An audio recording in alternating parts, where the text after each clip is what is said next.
Isaías diz que operando Deus, quem impedirá? Não tem quem impeça o trabalhar de Deus nas nossas vidas. Então vamos voltar para o propósito de Deus, a vontade de Deus para nós e a sua importância de se observar. Se os discípulos da ocasião tivessem prestado atenção na fala de Jesus, eles não ficariam medrosos, eles não ficariam atormentados naquela ocasião. Ora, se eu confio em Jesus, se eu tenho como a minha segurança, Ele é a força da minha vida, e naquela ocasião os discípulos que estavam aprendendo com Ele, olhando para o seu mestre, e o mestre estava em meio a tanta tormenta, dormindo, o que esses homens teriam que fazer também? No mínimo. Ora, se o meu mestre está dormindo, vou eu dormir também, vou eu descansar também. Falta o que é o conhecimento da palavra de Deus. Afinal, nós lemos em algum lugar da Bíblia que Jesus, ele morreria afogado no mar. Não temos isso. Jesus não veio para ser morto afogado no mar. Aquele mar não viraria aquele barco, aquele vento forte não faria com que aquele barco virasse, porque existia um propósito de Jesus Cristo para o outro lado do mar. Deveria ter prestado atenção naquilo que Jesus tinha falado. Eles descansariam, eles ficariam tranquilizados. A fé opera dessa forma. Mas aí você me pergunta, irmão, mas como seria feito então?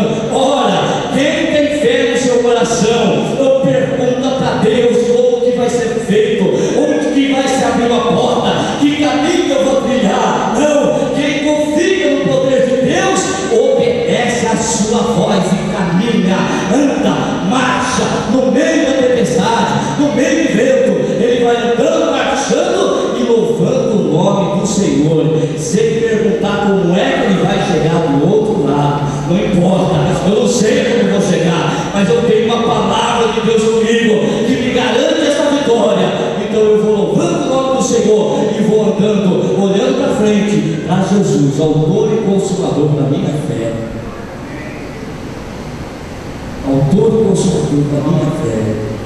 Ora, irmãos, vamos ler mais um texto com os irmãos para falar sobre a vontade de Deus na vida do homem. Por gentileza, abra suas Bíblias lá em Gênesis, capítulo de número 12. Eu vou ler com os irmãos aqui o capítulo 12, fazer menção também no capítulo 13. Os irmãos observem a vida desse homem chamado Abraão. Abraão foi um homem que ouviu a voz de Deus e obedeceu, se entregou inteiramente ao propósito, à vontade do Senhor e saiu. Quando Deus disse: sai do meio da tua parentela e vai para uma terra que eu vou te mostrar, esse homem não questionou o Senhor: que terra seria esta? Que caminho eu vou tomar? Ele simplesmente obedeceu a Deus e saiu caminhando. Ele guardou no seu coração a palavra do Senhor e saiu em direção à terra que ele não sabia onde estava, mas ele tinha dentro de si uma certeza: existe uma terra, Deus me falou a respeito de uma terra e eu vou em direção a ela. Ele obedeceu e caminhou em direção à vontade, a um propósito de Deus. E esse homem foi aprendendo a viver com o Senhor, foi aprendendo a ter fé, foi aprendendo a ter confiança, a depositar a sua confiança no Senhor. Foi um homem que aprendeu a entregar o seu caminho a Deus, como foi feita a leitura introdutória do Salmo de número 37, versículo de número 5. Entrega o teu caminho ao Senhor, confia nele e ele tudo fará. O que acontece muitas das vezes é que por não guardarmos aquilo que o Senhor Deus tem falado a nosso respeito, faz com que na parte da manhã nós entregamos o nosso caminho ao Senhor, nós confiamos nele fará, ou que tudo vai fazer. Mas quando de repente vai chegando aí para o meio-dia, nós já estamos, irmãos, falando, eu entrego o meu caminho ao Senhor, eu confio nele, o Ele tudo fará já ficou para trás. E quando vai dando ali para as 3 horas da tarde, eu só pôr o meu caminho nas mãos do Senhor. O confiar e esperar que Deus faça alguma coisa está esquecido. Conforme o tempo vai passando, a minha fé vai diminuindo. Com o passar do tempo, a minha confiança em Deus, por causa da circunstância, por causa de tudo que está acontecendo comigo, esta minha segurança em Deus vai diminuindo. Então começa a acontecer os desesperos. Esse homem chamado Abraão, ele entregou o caminho ao Senhor e deixou nas mãos de Deus, e continuou na sua caminhada e jornada. Onde quero chegar aqui com os irmãos? No ponto em que Abraão se separa de Ló, seu sobrinho. Quando a separação desses dois homens, de Abraão e seu sobrinho, os irmãos observem o que é confiar em Deus, o que é conhecer o propósito de Deus, o que é depositar fé em Deus, e não ficar observando as circunstâncias, não ficar observando, irmãos, as coisas que estão acontecendo ao redor, porque Deus não precisa de condições favoráveis para nos abençoar. Deus não precisa de situações boas para que a sua palavra se cumpra na nossa vida. Ele tem todo o poder, independente do que eu esteja ou não passando. Ele é poderoso para fazer acontecer um milagre na minha vida. E quando nós olhamos para este texto, capítulo 13, um pouquinho antes, os irmãos observem que Deus então apareceu a Abraão, capítulo 12 e o verso 7, e disse para ele: olha, a tua semente darei esta terra. Onde ele estava, eu darei a tua semente esta terra. E quando os dois estavam para se separarem, no capítulo de número 3, observem, Abraão chega para o seu sobrinho e lhe diz o seguinte: olha, a terra é pequena, já não comporta mais essas duas famílias, já estamos tendo um problema, os nossos pastores estão se desentendendo, e não é bom que isso aconteça, porque somos família, porque somos irmãos, não podemos. Faça o seguinte: olhe para a terra está toda diante de você, escolha a direita e eu vou para a esquerda, ou então escolha a esquerda que eu vou para a direita. E observe que a terra onde Abraão estava naquela ocasião já estava escassa, já não tinha mais pasto para os seus animais, ali já não tinha condição de sobrevivência mais. Olhe como esse homem confiou em Deus, olhe como esse homem depositou, irmãos, uma direção nas mãos de Deus. Ele não se deixou levar pela vista, ele não se deixou levar pela possibilidade do seu sobrinho escolher uma parte melhor. Não, ele simplesmente confiou em que, numa palavra de Deus, você escolhe a direita, eu vou para a esquerda, ou vice-versa. Então Ló levantou seus olhos e olhou para as campinas do Jordão, verdejantes, aprazível aos olhos, boas para criar os gados, e para lá então se dirigiu. E Abraão permaneceu onde lhe sobrou, na opção que ele colocou para o seu sobrinho. Ele então ficou com a terra que foi sobra para ele naquela ocasião. Foi o que lhe restou, pela escolha do seu sobrinho, lhe restou onde ele estava agora. Mas quando ele se isola o sobrinho, Deus então agora aparece novamente a Abraão e lhe diz o seguinte, versículo de número 14: disse o Senhor a Abraão depois que Ló se apartou dele: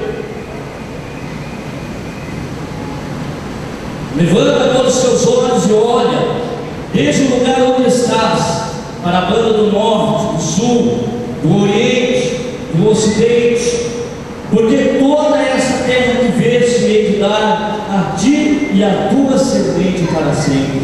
Farei a tua semente como o pó da terra, de maneira que se alguém puder contar o pó da terra, também a tua semente será contada. Levanta, percorre essa terra no seu comprimento, na sua largura, porque a ti a darei. Os irmãos observam: por que se preocupar com aquilo que vai acontecer amanhã? Por que ficar solícito?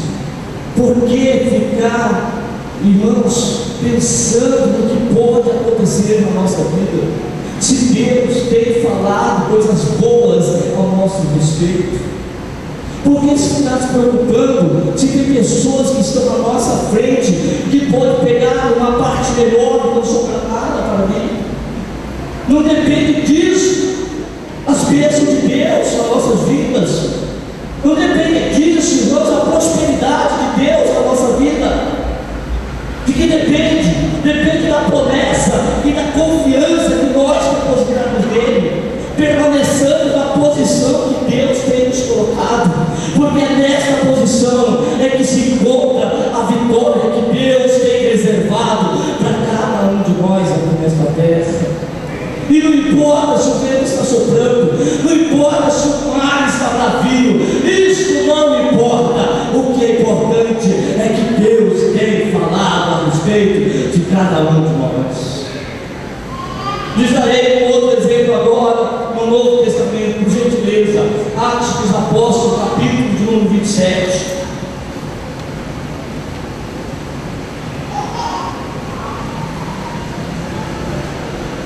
Olha só, a vida de um outro homem agora no Novo Testamento, que conhecia profundamente o propósito de Deus para a sua vida, a vontade de Deus para a sua vida. Toda a sua caminhada, toda a sua jornada era norteada pela palavra do Senhor dita em tempos passados a seu respeito. E ele guardou firmemente essa palavra no seu coração e viveu por ela e morreu por ela.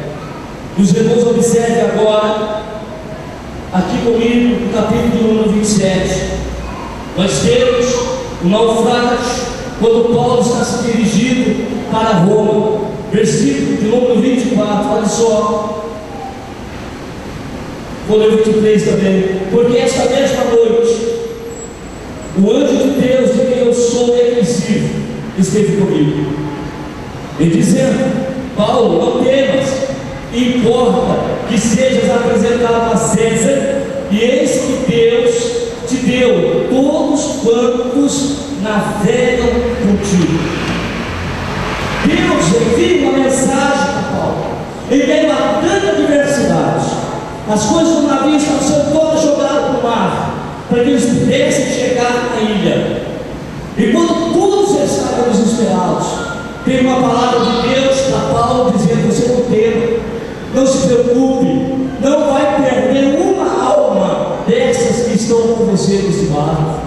E você não se preocupe também, você será apresentado para César, lá em Roma. Importa que testifiques de mim lá, como testificaste de mim lá em Jerusalém.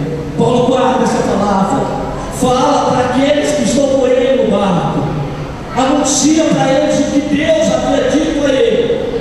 E depois, quando eles param na ilha, chamada Ilha de Malta, olha só o versículo de número 3, no capítulo 28. E havendo Paulo ajuntado uma quantidade de vídeos e pondo-as no fogo, uma víbora, fugindo do calor, lhe acometeu a mão. E os bárbaros, vendo-lhe a víbora pendurada na mão, diziam uns aos outros: certamente esse homem é homicida, visto como escapando do mar, a justiça não o deixa viver.